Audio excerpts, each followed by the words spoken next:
A paz do Senhor, meus amados irmãos, quero aqui trazer aqui uma resposta a uma pergunta. Uma pessoa me perguntou: pastor Jardel, só os pastores quem podem batizar um novo convertido, ou seja lá quem for, né? Só um pastor quem pode batizar? Me fizeram essa pergunta e eu queria trazer aqui uma resposta para vocês. E nós vamos ver, queridos, que, obviamente, o Senhor Jesus, ele disse o seguinte em Marcos, capítulo 16, verso 15 e 16. Ele disse o seguinte: ide por todo mundo, pregai o evangelho a toda criatura. Quem crer e for batizado será salvo, mas quem não crer será condenado. Não há nenhuma dúvida que o Senhor Jesus, ele deu a ordem para o batismo no nome dele. E os seus discípulos, aqueles que crescem nele, deveriam ser batizados em nome dele. E Jesus deu essa ordem aos seus discípulos, para que eles fossem, pregassem, evangelizassem e batizassem as pessoas que crescem.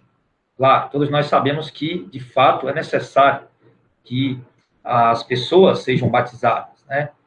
Alguém que ouviu a palavra, alguém que se converteu, alguém que chegou na igreja, enfim, que não foi batizado ainda, fosse batizado. Nós sabemos também que o batismo, ele é um simbolismo. Antes de falar se só o pastor pode batizar, eu quero antes explicar isso para vocês. Que o batismo, ele é um simbolismo. O batismo, de acordo com as escrituras, ele não tem poder por si de remover pecado, de regenerar alguém, ou de converter alguém, enfim. O batismo, ele é um testemunho de alguém que ouviu o evangelho, alguém que creu em Jesus Cristo. Esse é o requisito para ser batizado, crer em Jesus de todo o coração. E alguém que creu em Jesus e desejou se batizar. Batismo para essas pessoas que ouviram o evangelho genuíno e verdadeiro, e essas pessoas devem se batizar, elas precisam se batizar, é importante que elas se batizem. Tá? Todavia, o batismo não tem poder na salvação da pessoa. Pode ser muito bem que uma pessoa seja batizada e seja condenada, vá para o inferno. E pode ser muito bem que uma pessoa não seja batizada e seja salva. O batismo não implica diretamente, não interfere diretamente na salvação da pessoa. Como eu disse, o ato batismal, o batismo, ele é tão somente a testificação da fé da pessoa que busca, que creu em Jesus Cristo. Ele está testificando publicamente que ele creu em Jesus, que ele creu na sua mensagem, né? E que ele quer fazer parte da Igreja de Cristo, tá? Então é isso. Agora, a questão, né? Se alguns perguntam também, antes de explicar, né? Se só o pastor pode batizar. Alguém pergunta: pastor, então o batismo ele só pode ser feito em água corrente? De modo algum, meu amado. Como eu disse, o batismo é um simbolismo. O batismo pode ser feito numa piscina, pode ser feito no tanque, pode ser feito num rio, pode ser feito até no mar. O batismo pode ser feito. O importante é que hajam águas. Eu sei que o batismo no mar é algo inusitado, né? Diferente. Mas o importante é que haja água, para que a pessoa possa mergulhar, que a pessoa possa submergir. Tá? Para simbolizar, testificar, certo? O seu sepultamento com Cristo e a sua ressurreição para uma nova vida. E então é isso, tá? Algumas pessoas dizem que não, o batismo só pode ser feito em água corrente, como se o ato batismal pudesse remover pecados e levasse a segunda pessoa que vai se batizar para não ser contaminada com o pecado do primeiro que foi batizado. Então isso não tem nada a ver. Isso são crenças sem fundamentos bíblicos, tá? Agora, vamos para a pergunta, né? Pastor Jardel, só os pastores quem podem batizar? Amados, vamos analisar aqui o seguinte. Como começou o batismo na igreja? Tá? Como começou o batismo na igreja? O primeiro batismo da igreja está registrado em Atos dos Apóstolos, no capítulo de número 2, no versículo de número 41. Esse é o primeiro batismo. Os discípulos estavam ali em Jerusalém, no dia de Pentecostes, o Espírito Santo veio, cumpriu-se a promessa de Jesus. Eles receberam o Espírito Santo, e ali Pedro ministra um sermão, algumas pessoas se arrependem, ele diz no verso 38 do capítulo 2, arrependei-vos e cada um de vós seja batizado, perdão, mas cada um de vós seja batizado em nome de Jesus Cristo para o perdão dos pecados e receberei o dom do Espírito Santo. Então Pedro estava orientando, vocês devem se arrepender e serem batizados, tá, para o perdão dos pecados e vocês receberão o dom do Espírito Santo. E Pedro, em seguida, muitas pessoas se arrependem, creem, no verso 41 diz, de sorte que foram batizados os que de bom grado receberam a sua palavra, e naquele dia agregaram-se quase 3.000 almas. Então, se agregaram quase 3.000 almas naquele dia. Ninguém ali era pastor. Havia naquele momento 120 pessoas, de acordo com Apocalipse capítulo 2, né?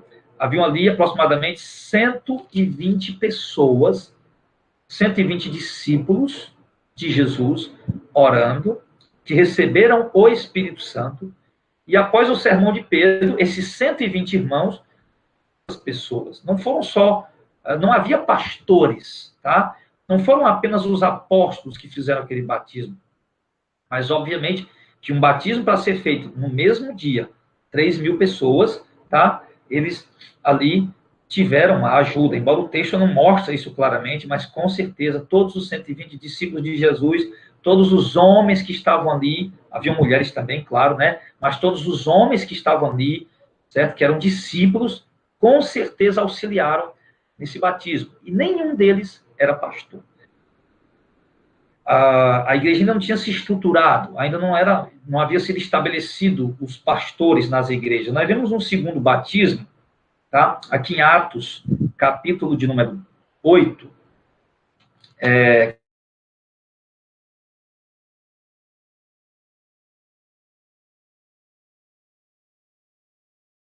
precisou fugir por causa da perseguição. Filipe chega na região de Samaria, e ali, no capítulo 8, no versículo 12, diz assim: mas como crescem em Filipe, eles pregavam a respeito do reino de Deus e do nome de Jesus Cristo, se batizavam tanto homens como mulheres.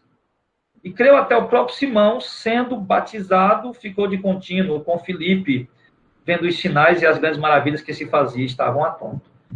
Então, nós observamos aqui que Filipe, eu particularmente creio que Filipe não estava só, tá? A igreja estava fugindo, estava se dispersando, principalmente os cristãos helenistas, né, que eram de língua grega, de cultura grega, eles estavam fugindo por conta da perseguição pela morte de Estevão.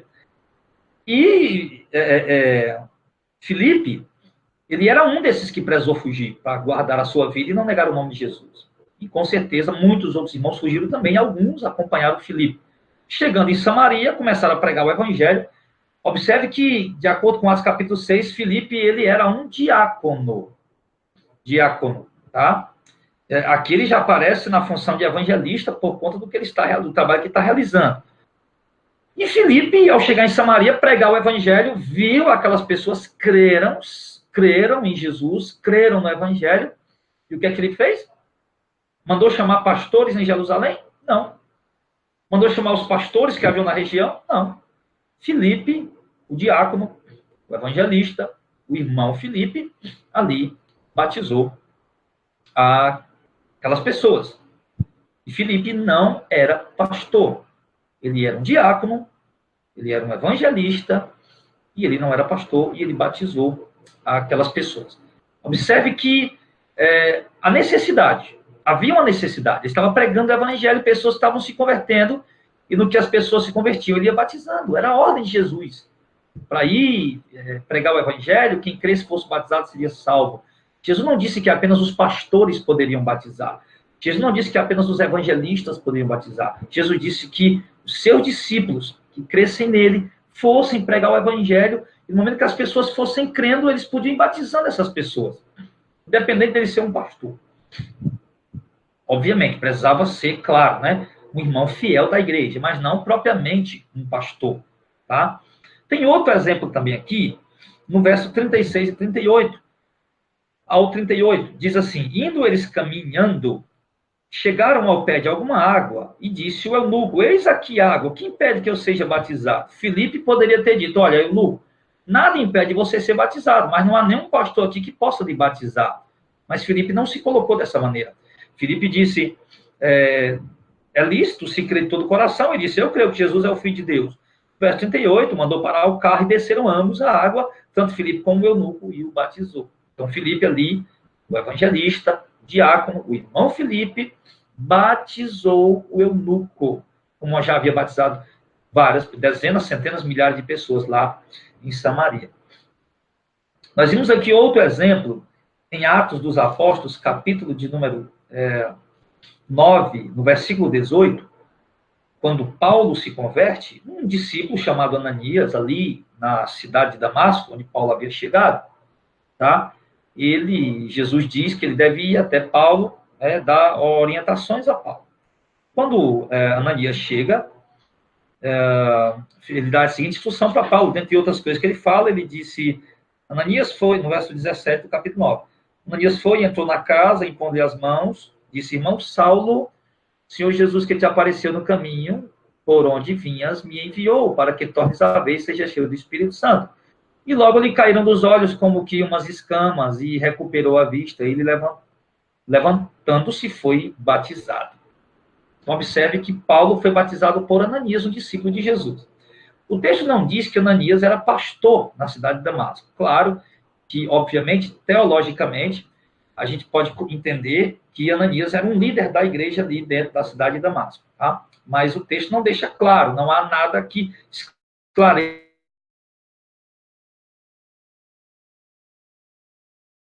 que Ananias era um pastor ali dentro daquela cidade. Mas, com certeza, Ananias era um crente fiel. Mesmo que ele não fosse um pastor, ele era um crente fiel. Jesus jamais ia orientar um crente desordenado, um crente desobediente, rebelde, sei lá, a batizar alguém. Tá? Então, Jesus se revelou a Ananias, mesmo que ele não fosse pastor, mas era um crente fiel. Jesus orientou ali a batizar Paulo. E foi isso que Ananias fez. No momento que Ananias viu que Paulo creu, de imediato ele o batizou. Tá? Outro exemplo também que nós temos aqui em Atos, capítulo 10, no verso 47 e 48, quando o apóstolo Pedro, com mais 12 irmãos, se eu não me engano, 12 irmãos, o texto ele mostra que ele estava numa cidade à beira da praia, quando ele teve ali uma visão, e quando um certo centurião, um soldado, líder de 100 soldados, mandou chamá-lo, e o Espírito Santo disse que ele foi e levou alguns irmãos com ele. O texto fala quantos, mas agora no momento eu não estou conseguindo aqui encontrar, mas o texto diz quantos irmãos estavam ali com Pedro. Eu não me lembro se 12 ou se 7, não me lembro, mas havia alguns irmãos com Pedro ali. E ali Pedro começou a pregar, no verso número 47, no verso 48, diz assim, então respondendo Pedro disse, pode alguém porventura recusar água para que não sejam batizados estes que também receberam como nós o Espírito Santo? E mandou que fossem batizados em nome do Senhor. Então rogaram-lhe que ficasse com ele por alguns dias. Então observe que Pedro mesmo não batizou Cornélio e a sua casa. O texto diz que Pedro mandou que eles fossem batizados. Então Pedro estava ali e pediu os irmãos que estavam com ele, olha, batizem eles, tá? Diz que ele mandou que fossem batizados. Então Pedro orientou os irmãos que estavam com ele, os discípulos que estavam com ele, tá? Os irmãos fiéis que estavam com ele, independente de serem pastores ou não, com certeza que nem todos ali eram pastores, né? Ou talvez não havia nenhum pastor ali junto com Pedro, um ancião da igreja. Provavelmente não, porque os anciãos não saíam das suas comunidades, eles ficavam lá, na cidade onde ele pastoreava, né? Muito raramente ele saía. E Pedro foi essa viagem e levou esses irmãos com ele. Então, esses irmãos certamente não eram o ancião da igreja onde Pedro estava, não eram o pastor da igreja onde Pedro estava, eram alguns irmãos fiéis que foram com Pedro para auxiliá-lo nessa viagem. E chegando ali, o apóstolo Pedro orientou que eles batizassem o Cornélio, a sua casa. Tá? Então, queridos, o que nós vemos aqui, claramente, né, é que a ordem de Jesus para batizar é clara, é expressa, mas não é obrigatoriamente a função do pastor batizar. O próprio Paulo, em 1 Coríntios 1, do verso 4 ao 17, ele disse: eu não batizei apenas a casa de Crispo, de Gaio, não me lembro se eu batizei mais alguém, porque Cristo não me enviou para batizar, mas para evangelizar. Então, entenda bem, amados, o batismo, ele é uma ordenança do Senhor Jesus, é uma prática não judaica, mas da igreja. O judaísmo tinha suas formas batismais, seus rituais com água, mas Cristo estabeleceu uma forma batismal para a igreja, para as pessoas que crescem no nome dele, tá? E os discípulos cumpriram isso. Só para você ter uma ideia, né, de acordo com historiadores que a gente lê, que a gente pesquisa, que a gente estuda, amados, de acordo até com escritos de pais da igreja, enfim, você vai ver que até o final do 1º século, começo do 2º século, não eram apenas os pastores que batizavam ou que ministravam a Santa Ceia. Irmãos fiéis ao Senhor, irmãos que eram homens de Deus, pessoas de confiança, pessoas íntegras, de uma conduta reta, santa, como Ananias, lá em Damasco, como Filipe, lá em Samaria, e como o Pedro e seus companheiros de viagem, seus auxiliares, lá em Cesareia, enfim. Então, não era restrito, uma função restrita apenas ao pastor. O batismo passou a ser restrito apenas aos pastores, ali já meados do 2º século para frente, quando alguns pais da igreja começaram a fazer algumas mudanças, que inclusive mudanças que nem necessárias eram, tá? Mas começaram a fazer algumas mudanças, contribuíram muito, contribuíram, fizeram coisas boas, fizeram. Mas fizeram coisas também que não eram necessárias, fizeram outras que trouxe até algum tipo de prejuízo para a igreja, enfim, erraram e acertaram, tá? Então, eles achando que estava entrando muita gente de qualquer jeito na igreja, o que é que eles fizeram, alguns pais da igreja? Mudaram o sistema de batismo apostólico, que os apóstolos batizavam no mesmo instante que as pessoas criam, no mesmo dia, independente de investigar a vida da pessoa, saber o que a pessoa comia, onde a pessoa morava, se a pessoa era casada. Os apóstolos não faziam esse tipo de investigação. Se alguém dizia que creu em Jesus, esse é o Messias, é o Filho de Deus, pronto, vamos batizar, né? Tá? Agora, então, alguns pais da igreja, não todos, né? Alguns pais da igreja fizeram essas modificações. Não deixavam mais que os batismos fossem realizados nos mesmos dias, mas começaram a orientar que tinha que dar um determinado prazo para batizar alguém. Eu, particularmente, não concordo com isso. Tá? Eu acredito que a fórmula batismal realmente é como os apóstolos faziam. Tá? Nós não precisamos investigar a vida das pessoas. Mesmo que nós não batizemos no mesmo dia, por conta das dificuldades que temos, né? Mas não acredito que precisamos investigar a vida da pessoa, saber o que ela come, se ela é casada, se ela não é, enfim. Tá? Eu olho para batismo apostólico, eu não vejo essa burocracia. Eu vejo assim, o que precisa para me batizar? Se crer de todo o coração em Jesus Cristo. Eu creio, batismo. Aí eu pergunto sempre, será que aquelas 3.000 pessoas batizadas em Atos 2 era todo mundo santinho, certinho? É claro que não. Será que todo mundo que Filipe batizou lá em Samaria, em Atos capítulo 8, era todo mundo santinho, certinho? É lógico que não. Inclusive, o Simão, o mágico lá, mostrou claramente que não era convertido, mas era batizado, porque professou a fé em Jesus Cristo. Mas era uma pessoa que precisava ser moldada, lapidada, doutrinada, né? Enfim, mas era batizado.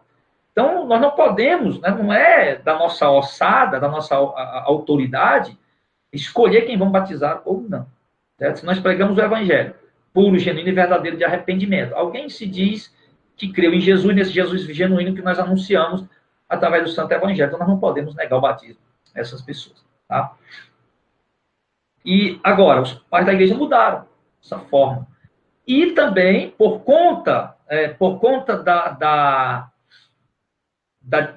disputa, né, ou da briga teológica sobre o unicismo e o trinitarianismo, O que é isso, pastor Jadel? Onde surgiu um grupo ali já no segundo século, isso só foi resolvido lá pelo terceiro século, pelo quarto século, no Concílio de Nicéia 325, lá pelo quarto século, mas já no começo, já no meados do segundo século, entrando para o terceiro, e foi, né, já surgiu uma contenda ali sobre a questão da trindade, né? Se realmente o Pai era Deus, e se todo mundo sabia, mas será que Jesus era Deus? Será que o Espírito Santo era Deus? Tá? E nós sabemos que o Pai é Deus, lógico, que o Espírito Santo é Deus e que Jesus Cristo é Deus, certo? Só que não havia essa declaração de fé, essa doutrina não estava sistematizada, embora ela é clara nas Escrituras, ela é explícita nas Escrituras, você vê claramente a Bíblia revelando o Pai como Deus, Jesus como Deus e o Espírito Santo como Deus. Mas a doutrina não está sistematizada. Para que as pessoas possam compreender, é preciso sistematizar, organizar, simplificar a mensagem para que as pessoas possam entender e assim crer. E por falta dessa simplificação ou dessa sistematização, surgiu essa discórdia, né? Um dizendo, não, Jesus não é Deus, o Espírito Santo não é Deus, apenas o Pai é Deus. Nós cremos que o Espírito Santo é Deus, que Jesus é Deus, nós estamos crendo em 3 deuses. E alguns pais da igreja disseram, de modo algum, o Pai com certeza o Pai é Deus, o Espírito Santo é Deus, Jesus é Deus, e não são 3 deuses, eles são um Deus só, que se manifesta em 3 pessoas. São 3 pessoas distintas, mas um único Deus. É o mistério da Trindade. Já que a Bíblia mostra que todos 3 são deuses, né? Aliás, todos 3 são Deus, não deuses, tá? Errei. Todos 3 são Deus, tá? Então é um mistério. É a Trindade Santa, um único Deus, que se manifesta em 3 pessoas distintas. Surgiram outras ideias. Não. Só existe um Deus, mas ele se manifesta de forma sucessiva. Deus, o Pai, se manifestou no passado, depois ele deixou de ser o Pai, se manifestou como sendo o Filho, e depois ele deixou de ser o Filho e se manifestou como sendo o Espírito Santo, mas era uma pessoa só. Aí surgiu essa confusão, essa coisa toda, e os pais da igreja estudando, pesquisando, para poder organizar essa situação. Tertuliano de Cartago, ele criou muitas palavras, né, que ainda hoje são usadas na igreja. Então, ele criou a palavra trindade, né? Trindade, ou seja, um Deus só se manifesta na pessoa, em 3 pessoas, que é o Pai, o Filho e o Espírito Santo. E por conta dessa confusão, dessa disputa, dessa desavença que estava havendo ali, essa confusão toda, então, Tertuliano, tá? Aliás, alguns pais da igreja resolveram mudar a forma batismal, né? Para não ser mais apenas em nome de Jesus, mas para ser em nome da Trindade, né? Outro equívoco também. Eu creio na Trindade. Eu creio que o Pai é Deus, que o Espírito Santo é Deus e que Jesus é Deus. Mas eu não preciso mudar a forma batismal. Eu batizar alguém como os apóstolos batizaram em nome de Jesus Cristo, eu não estou negando a Trindade. Mas por conta dessa confusão e tal, eles preferiram mudar isso. Só que isso foi um equívoco, claro. Não precisava ter mudado, certo? Deveriam ter continuado batizando em nome de Jesus e crendo na Trindade, como é o nosso caso e como era o caso dos apóstolos, está explícito nas Escrituras Sagradas, tá?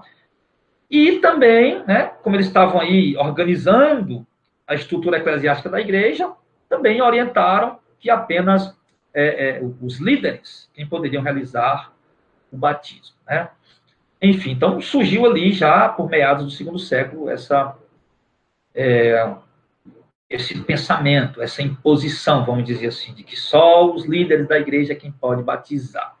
Tá? Se o líder principal não puder batizar, ele comissiona um obreiro da igreja, alguém que exerce um cargo eclesiástico na igreja, comissionado pelo pastor para ir fazer o batismo, ou para ministrar a Santa Ceia. Mas a questão aqui é o batismo, né? Então, o que é que acontece? Então, mas isso foi criado pelos pais da igreja, isso não está aqui nas Escrituras, né? Foi uma mudança, porque eles mudaram entendendo que era organizando, tentando organizar a estrutura eclesiástica da igreja. Nós, através de estudos, a gente sabe muito bem que a igreja, até o final do primeiro século, ela não tinha assim uma organização uniforme, né? As igrejas, elas trabalhavam de acordo com a necessidade de cada lugar, de acordo com a situação de cada lugar. Não havia uma estrutura eclesiástica, não havia uma forma homogênea de ser em todas as igrejas. Cada igreja trabalhava de acordo com a situação do lugar, com a realidade do lugar, era assim que funcionava no período apostólico. Os pastores ali, os anciãos, os líderes da igreja, iam vendo as necessidades e dificuldades, iam conduzindo a igreja de acordo com aquilo que ia surgindo, com aquelas situações. Aí depois foi que veio a estrutura. Veio coisa boa? Veio, obviamente que veio. Mas no primeiro século, os apóstolos já deixaram, as igrejas eram livres para se conduzir de uma forma, claro, alinhada com a palavra de Deus, com a doutrina bíblica, mas de uma forma que... Você vê Paulo ali, por exemplo, tentando sistematizar o culto na guerra de Corinto, como é que eles devem exercer os dons, porque estava havendo bagunça lá. Então, realmente precisava ser organizado. Só que os pais da igreja foram organizando isso e mudando alguns princípios apostólicos que eu particularmente entendo que não era necessário, não era bem necessário. Porque, olha, se os pais da igreja mudaram o sistema batismal, batizar alguém agora só depois de 6 meses que eles estiverem na igreja. Irmão, se eu esperar 6 meses que essa pessoa estiver na igreja, dando a ela um curso de catecúmeno, um curso de catecúmeno, um discipulado para o batismo, e tu não batizar ela, no dia seguinte ela pode se desviar. É lógico que ela pode se desviar e nunca mais voltar para a igreja. Como eu posso pregar hoje, alguém se arrepender hoje, batizar ela amanhã, ou no domingo que vem, no próximo batismo tiver, daqui uma semana, e essa pessoa nunca mais se desviar. Porque nós não sabemos quem são as pessoas que vão ser salvas. Isso só pertence, só cabe a Deus. Tá? Então, eu acho que não foi uma boa ideia ter feito essa mudança. Como se fosse passar uma peneira, para poder não entrar muita gente da igreja que não é para entrar. Mas isso não impediu nada, irmão.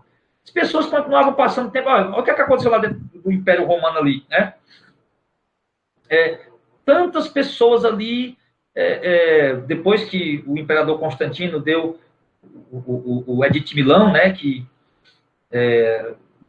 legalizou a religião, o cristianismo, aliás, legalizou o cristianismo de uma forma jurídica lá dentro do Império Romano. O cristianismo era tido como uma religião clandestina.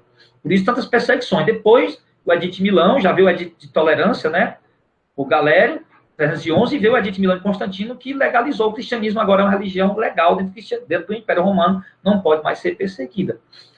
Então, as pessoas começaram a ouvir a mensagem do Evangelho, e entenderam ali, gostarem e vir para a igreja. Mas nem todos eram convertidos, não mudou nada.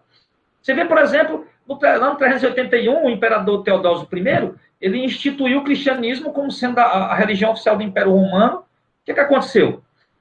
O evangelho era pregado, uma burocracia para batizar as pessoas, uma espera, um determinado tempo e tal.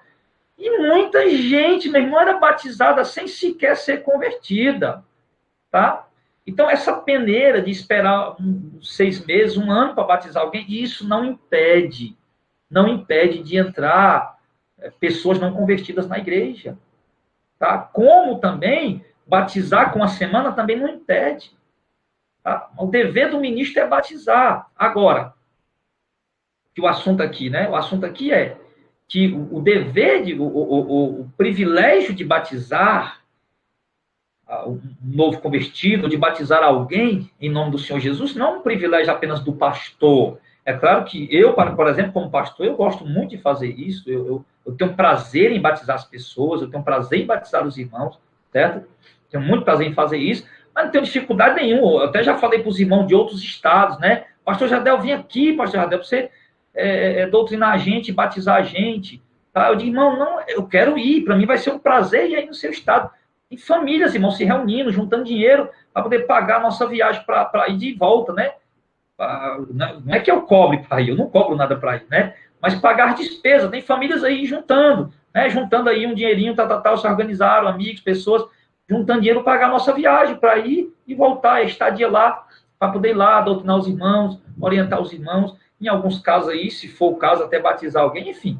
Mas eu já disse aos irmãos, olha, eu quero muito ir, para mim vai ser um prazer, uma alegria, eu vou levar material, enfim, tá com vocês aí 2 ou 3 dias, não posso passar muito tempo, mas pelo menos 2 dias eu dou um jeito aqui e vou, certo? Mas não é necessário que eu vá para batizar vocês. Dentre vocês mesmos aí, um irmão sincero, fiel, um homem de Deus, pode batizar vocês. Mesmo que ele não seja pastor, pode batizar sim, meu amado. Pode batizar sim. Eu sei que os pastores mais tradicionais, sei lá, ou não tradicionais, tanto faz, vão dizer, poxa vida, esse pastor está pregando uma heresia. Meu amado, não é heresia. Não é heresia. Pergunte os melhores professores de história da igreja, por exemplo. Eu vou citar um nome de um grande professor brasileiro de história da igreja, que é um dos que eu mais gosto, que é o pastor Marcos Graconato. Tá? Marcos Graconato. Tá? Ele é um dos melhores professores de história da igreja que nós temos aqui no Brasil. Posso dizer que o Marcos Graconato, ele é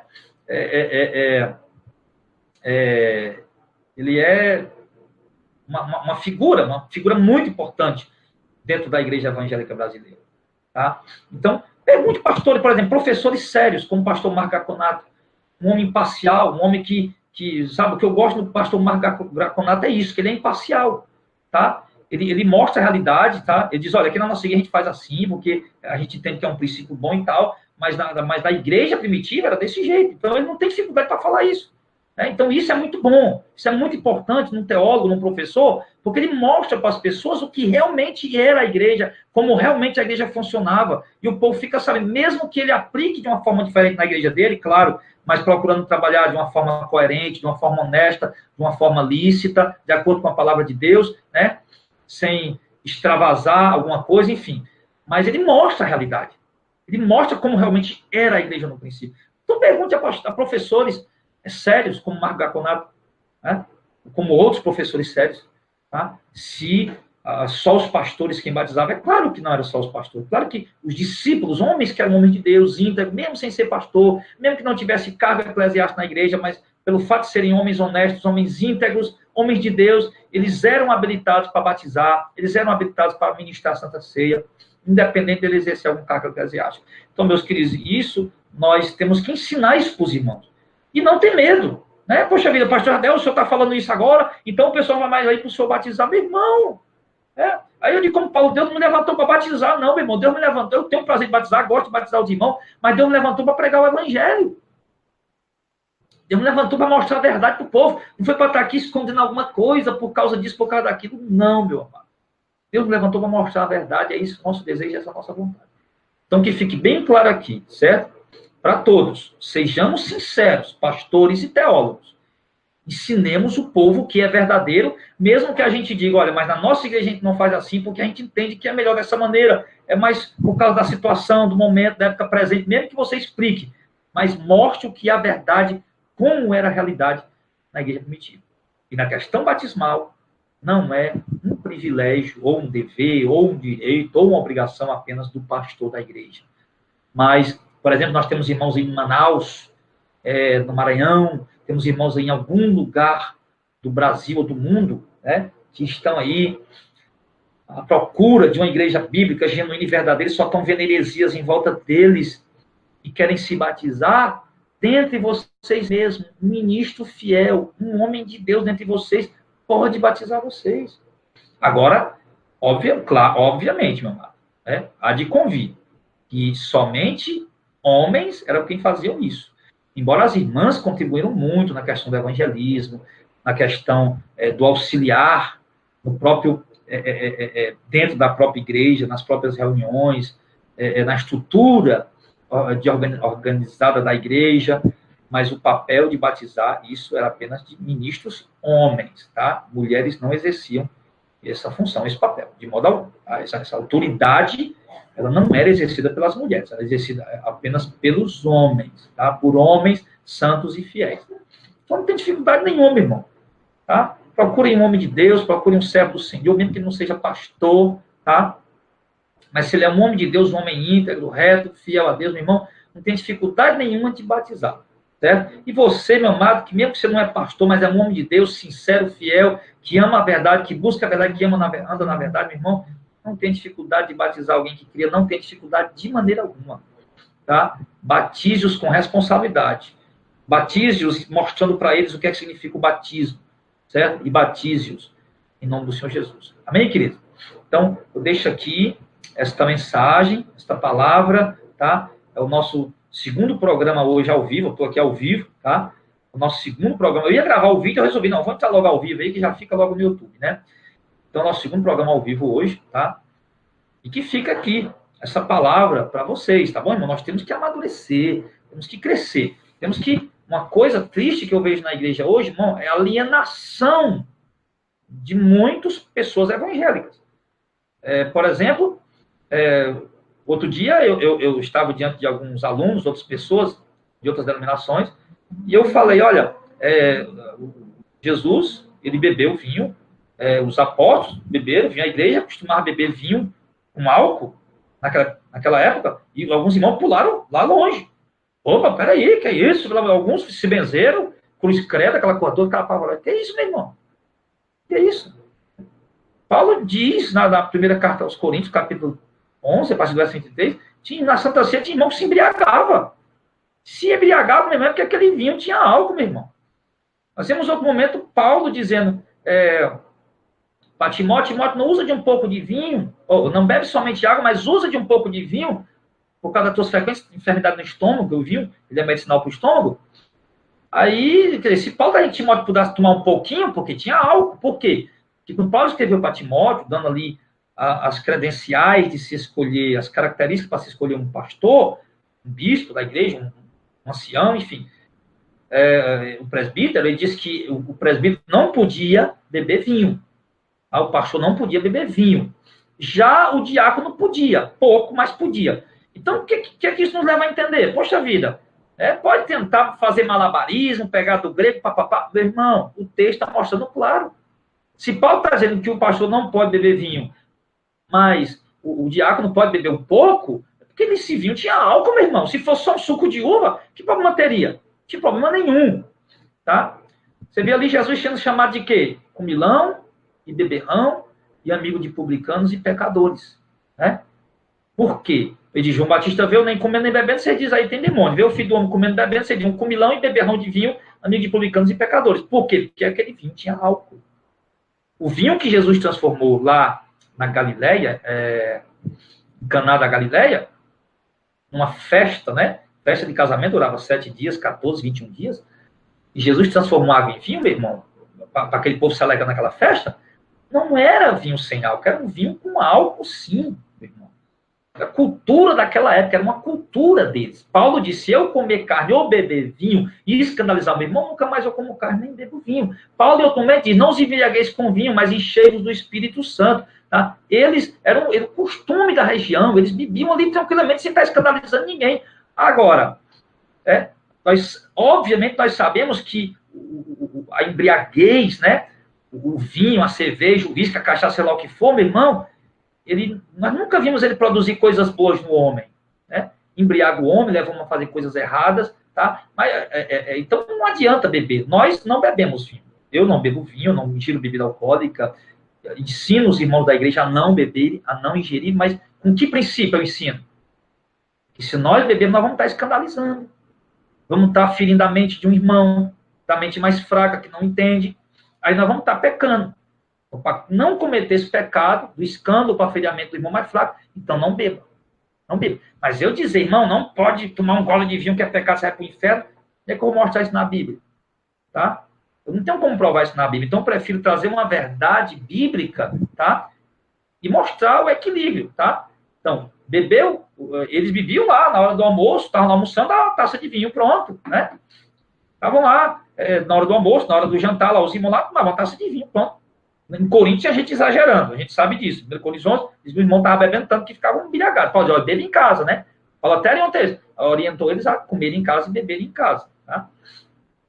Mas, de pegar de um texto, dizer que tomar um gole de vinho, uma taça de vinho vai levar alguém para o inferno, aí, meu irmão, aí já passa a ser pura ignorância bíblica e pura falta de conhecimento da palavra de Deus. Agora, o que acontece? Então, tem pessoas que não são instruídas a isso, os pastores não instruem eles, aí eles ficam atordoados. Quando eu vou falar assim, o que, meu Deus do céu? Ai, Jesus bebeu vinho, os apóstolos, meu Deus, ele pecou e ter bebido vinho. E contaminou não é o que entra, mas é o que sai. Tá? Então, meu irmão, a falta de orientação deixa o povo assim, apavorado. né? Então nós temos que mostrar a verdade, nós temos que amadurecer. Paulo, tem que comer rapadura, tem que comer feijão, rapadura aqui no Nordeste, né? Tem que comer rapadura, tem que comer feijão, tem que comer comida sólida. Não pode ficar bebendo só o líquido direto, o leite direto. Tem que comer comida sólida. Então, mas nessa questão aí, né, que eu oriento a você é o seguinte, não beba. Não beba. Porque você vai escandalizar a sua esposa, por exemplo, vai escandalizar seu filho, por exemplo, vai escandalizar algum irmão, por exemplo, com a mente que não vai entender, a mente dele vai ficar contaminada, você vai pecar contra ele. E Paulo disse que isso era pecado, então deveria parar por conta disso, tá? E outra coisa, nós somos livres. Nós não estamos presos ao vinho, à bebida alcoólica. Nós estamos livres. Então, eu não tenho necessidade de beber. Não tenho necessidade de beber o vinho, beber bebida alcoólica, beber uma cerveja, uma cachaça, não tenho necessidade disso, tá? Eu sou livre. Eu não estou preso a essas coisas. Eu posso bem renunciar a elas e pronto, com tranquilidade, sem dificuldade alguma. Simplesmente para não escandalizar meus irmãos, por amor dos meus irmãos. E é isso que nós estamos fazendo. Amém? Então, mas o que eu estou querendo passar para vocês é que a negligência, eu não sei se por falta de conhecimento, talvez alguns por falta de conhecimento, mas a negligência de muitos pastores leva o povo a viver nessa alienação religiosa.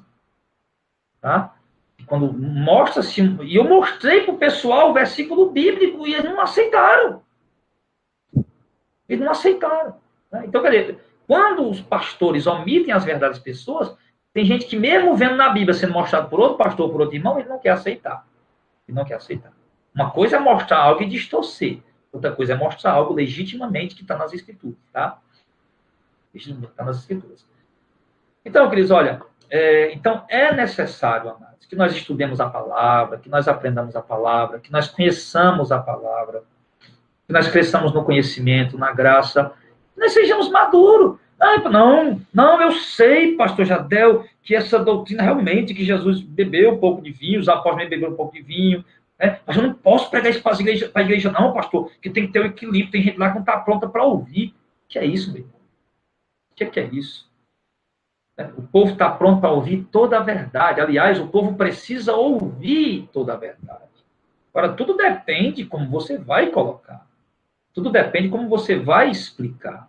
Tá? Então, explique com equilíbrio, explique com sabedoria, com conhecimento, mas deixe o povo da sua igreja, meu caro pastor, que o povo aprenda, o povo amadureça, que seja um povo instruído, versado na palavra, um povo de conhecimento. Tá? Não um povo alienado a um dogma denominacional, né? Não, mas um povo conhecedor da verdade. Tá? E não ter medo, mas mostrar a verdade. Tá bom? Então é isso. Então, querido, olha, quero aqui agradecer a Deus por mais essa oportunidade de ter estado aqui com vocês, tá? Quero aqui mandar meu carinho, meu alô, como eu disse, hoje é o nosso segundo programa ao vivo. Nós tivemos um programa Meu Dia muito abençoado, tá? E eu quero agradecer a Deus, tá? Para os irmãos, tá? Pela audiência de vocês. E quero louvar a Deus pela vida dos nossos amados irmãos, tá? E quero dizer a vocês, amados, tá? Esse bate-papo aqui não é para disputa, não é para ninguém estar xingando os outros, tá? Se for para estar xingando os outros aí, eu vou desativar o bate-papo, porque não é propósito de pessoas estarem xingando uns aos outros, jogando aí palavras uns contra os outros, assim, de uma forma violenta, agressiva, sei lá, ou às vezes até usando palavrão, né? Então, assim, esse é o nosso canal do Ministério da Missão de Fé. Nós estamos aqui procurando passar uma doutrina pura, limpa, genuína, verdadeira, ortodoxa. Não estamos alienados, né, com visões denominacionais, tá? Não estamos ligados ou filiados ou casados civilmente com um sistema, por exemplo, com teologia reformada, ou pentecostal, neopentecostal. Né? Nosso casamento, meu irmão, é com isso aqui, ó, é com a palavra de Deus, é com ela que nós temos um compromisso legítimo e verdadeiro, tá bom? Então, que Deus aí abençoe os nossos queridos e amados irmãos, e fiquem ligados aí, né? De repente aí veio estava aqui estudando, né? Já desde meio dia, estava estudando, quando terminou aquele programa, 1h da tarde, e veio aqui o desejo agora de passar algo para os irmãos, e aí está. Espero que seja recebido como sendo a palavra de Deus, porque é o que é, a palavra do Senhor, e que Deus abençoe a você, na paz do Senhor, e até outra oportunidade, se Deus quiser, em nome de Jesus.